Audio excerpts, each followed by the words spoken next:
এখানে সাংবাদিক ভাই একটি প্রশ্ন করেছে, গণ অধিকার পরিষদ বাংলাদেশের এই প্রতিকূল সময়ে রাজনীতিতে গুণগত পরিবর্তনের অঙ্গীকার নিয়ে তারুণ্যের নতুন ধারা রাজনীতি শুরু করেছে এবং এই গণ অধিকার পরিষদের ছাত্র যুবক তরুণদের মাধ্যমেই 24-এর গণ অভ্যুত্থান হয়েছে।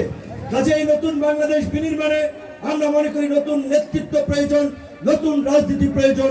সেই রাজনৈতিক অঙ্গীকার বাস্তবায়ন করার জন্য গণ অধিকার পরিষদ সারা দেশে 300 আসনে প্রার্থী দেওয়া নিয়ে কাজ করছে।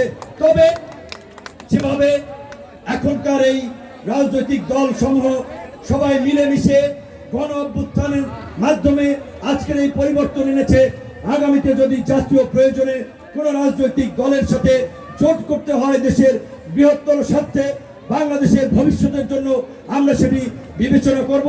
সেটি তফসিল ঘোষণা হলেই কেবলমাত্র সেই বিষয়ে আমরা সিদ্ধান্ত নিতে পারবো।